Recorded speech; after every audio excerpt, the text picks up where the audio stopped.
Hello बच्चों, let's read the question. The question says which of it is not a character of protista. तो हमें basically क्या बताना है कि इनमें से जो पॉइंट्स है उनमें से कौन सा कैरेक्टरिस्टिक प्रोटिस्टा का नहीं है. सबसे पहले तो बात करते हैं कि हम यहाँ किसके ऊपर बात करें. की कॉन्सेप्ट हमारा है protista.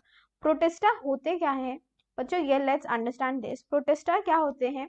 They are simple eukaryotic organisms. ये क्या होते हैं? Simple eukaryotic organisms.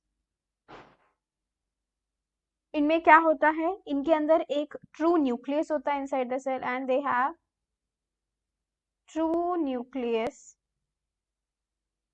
inside the cell yes.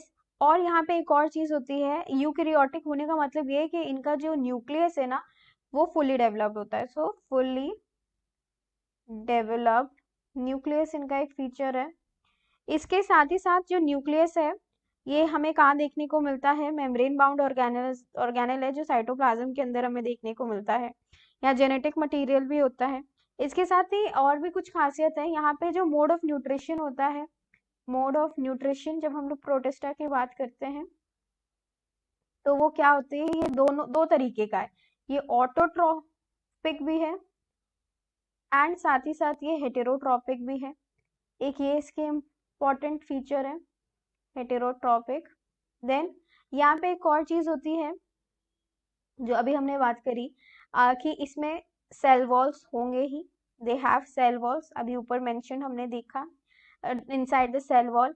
And यहाँ पे जो इनकी बॉडी ऑर्गेनाइजेशन है it is cellular. Body organisation भी इज सेल्यूलर. तो ये सारे पॉइंट्स हमने देख लिए. अब हम जल्दी से देख लेते हैं कि ऑप्शंस हमारे पास क्या क्या हैं. सबसे पहला ऑप्शन कह रहा है प्रोटिस्टाज आर प्रोकैरियोटिक. तो अभी हमने बात करी थी कि प्रोटिस्टाज यूकैरियोटिक होते, तो ये वाला ऑप्शन तो सबसे पहले ही गलत हो जाएगा. फिर बी कह रहा है सम प्रोटिस्टाज हैव सेल वॉल. अभी हमने कहा था सेल वॉल होती है, ये करेक्ट हो गया. करेक्ट होने का मतलब ये नहीं है कि ये हमारा आंसर होगा. करेक्ट होने का मतलब है ये स्टेटमेंट जो है ट्रू है. ठीक है. सो पहला स्टेटमेंट हमारा फॉल्स है, दूसरा ट्रू है. थर्ड वाला कह रहा है मोड ऑफ न्यूट्रिशन बोथ है, हेटेरोट्रोपिक और ऑटोट्रोपिक, ये भी ट्रू है. बॉडी ऑर्गेनाइजेशन इज सेल्यूलर, ये भी ट्रू है. हमें फॉल्स स्टेटमेंट बताना था, तो हमारा आंसर क्या हो जाएगा? ऑप्शन नंबर ए हमारा फाइनल आंसर हो जाएगा. So the final answer for the question is option number A.